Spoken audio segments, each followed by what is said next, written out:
yang pertama ini pemilu tahun 1955. Nah, untuk Anda bisa memahami secara utuh, maka kita akan pelajari juga apa itu tujuan pemilu, kemudian macam-macam sistem pemilu yang berkembang di dunia ini, ya. Kemudian tahapan pemilu apa saja yang harus dilalui, dan yang keempat adalah kita baru bicara tentang pemilu yang pertama tahun 1955. Jadi setelah pelajaran ini selesai, ya, nanti Anda harus bisa menjelaskan kembali apa itu tujuan pemilu, ya, kemudian macam-macam sistem pemilu yang ada di dunia, dan yang ketiga tahapan pemilu, serta yang keempat adalah pemilu 1 tahun 1955. Oke, kita masuk ke yang pertama dulu, ya, tujuan pemilu. Jadi tujuan pemilu adalah secara sederhana barangkali adalah untuk memilih penyelenggara negara, ya, penyelenggara negara, baik itu yang ada di eksekutif maupun yang di legislatif, ya, di DPR atau di parlemen. Nah, pemilu merupakan ciri dari sebuah negara demokratis, ya, karena dan negara demokratis itu harus menganut sistem multi partai.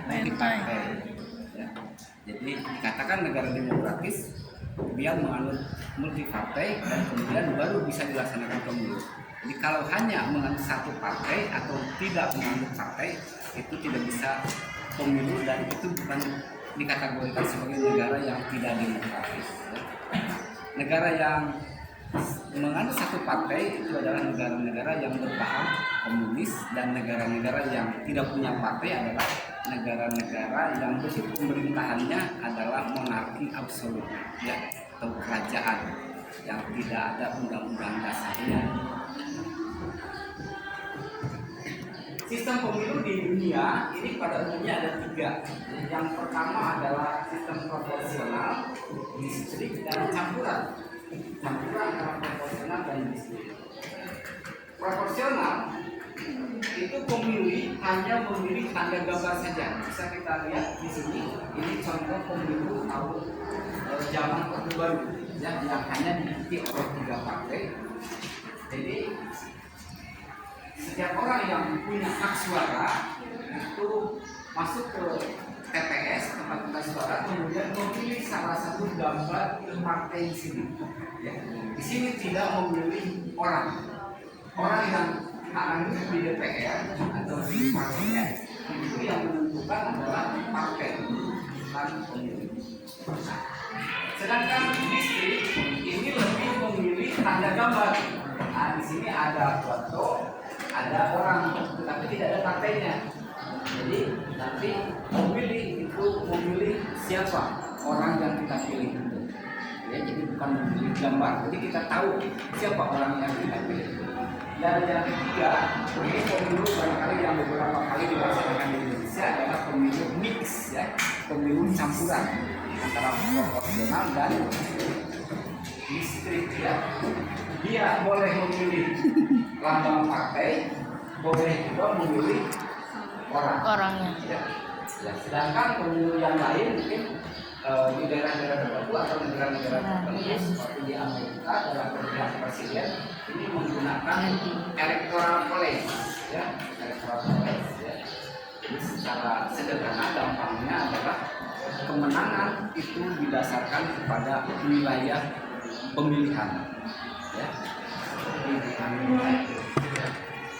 Kemudian di Indonesia ini khusus di Papua ada noken, ya, karena permasalahan geografis, ya, yang jauh dan penduduknya di tengah hutan yang jumlahnya juga tidak terlalu banyak, akhirnya itu diwakilkan kepada salah seorang saja, ya, untuk datang ke TPS atas nama para pemilik suara itu. Jadi satu orang nanti bisa mewakili sejumlah orang yang ada di kampungnya, yang ada di daerahnya.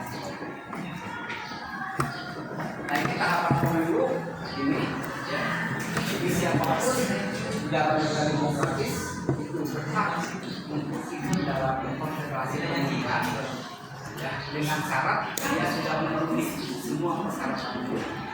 Jadi rakyat ini diberikan hak ya untuk ikut dalam pemilu menjadi penyelenggara negara, dan dia harus punya kendaraan politik yang namanya partai politik yang parpol. Nah kemudian dia akan memperkenalkan diri, mempromosikan diri dengan nama kampanye. Barulah kemudian pemilu.